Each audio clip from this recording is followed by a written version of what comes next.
How many people in this room are not originally from the United States?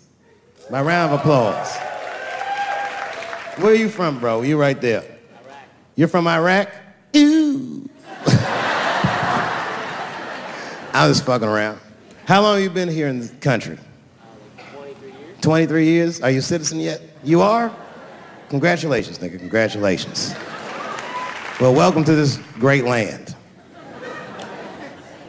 You know, I'm gonna give you a history lesson, because I'm sure this wasn't on your entry exam. But every naturalized American has heard something about what I'm about to tell you. Picture it's the early 50s in the United States.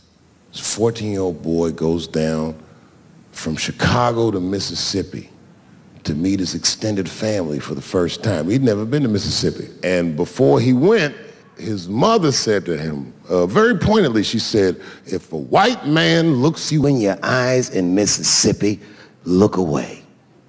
And I don't know what you know about black people from Chicago, but they're not a scared people.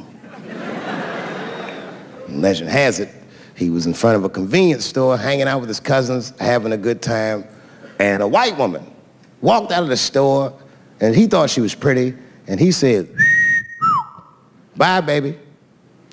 Not realizing that he had just made a fatal mistake. 4 days later, a group of adult white men burst into this family's home and snatched a 14-year-old boy out of bed in front of his family that was powerless to stop them, and he was never seen alive again. His name was Emmitt Till. They found his body maybe a few days later. It was in a creek, tied to a wheel so it would sink, horribly beaten and bloated. Hideous. And lucky for everybody in America, his mother was a fucking gangster. She was.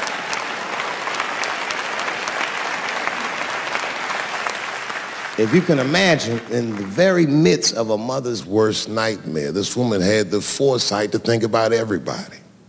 She said, leave my son's casket open.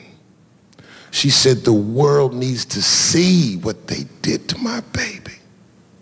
And every publication here in the United States, from Jet magazine all the way to the New York Times, had this boy's horribly bloated body on its cover.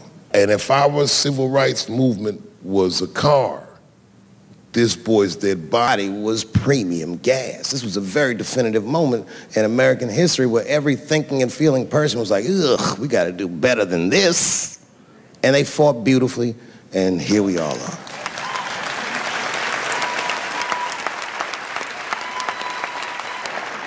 And the reason that I bring that up tonight and why it's relevant now is because less than a year ago, the woman that he allegedly whistled at admitted on her deathbed that she lied in her court testimony.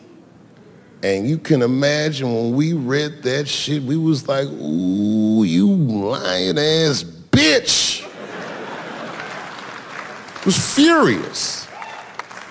But that was my initial reaction. And initial reactions that we all learned as we get older are often wrong or more often incomplete. They call this phenomenon standing too close to an elephant. The analogy being that if you stand too close to an elephant, you can't see the elephant. All you see is its penis-like skin. You gotta step back and give it a better look. And on stepping back and thinking about it for a few moments, I realized that it must have been very difficult for this woman to tell a truth that heinous about herself at any point in her life, even the very end.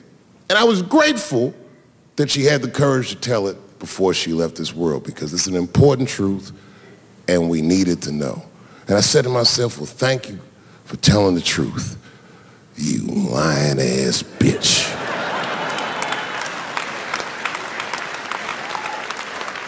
And then time goes on, and then after time you can kind of see the whole elephant, and it's humbling because you realize that this woman lied, and that lie caused the murder. But that murder set in motion a sequence of events that made my wonderful life possible, that made this very night possible. How could this be that this lie could make the world a better place? It's maddening. And that's how I feel about this president. I feel like this motherfucker might be the lie that saves us all. Because I have never felt more American than when we all hate on this motherfucker together. Jesus Christ, it's good. And when it happens, I can see everybody that's struggling. So if I'm on stage and I tell a joke that makes you want to beat up a transgender, then you're probably a piece of shit and don't come see me anymore. Or if you don't understand that when a football player takes a knee during the national anthem, he's actually standing up for me, then you might not want to fuck with me anymore.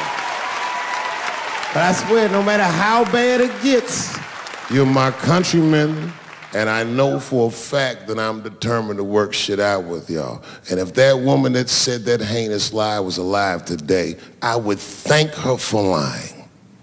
And then I would kick her in the pussy. Thank you very much, Washington, D.C.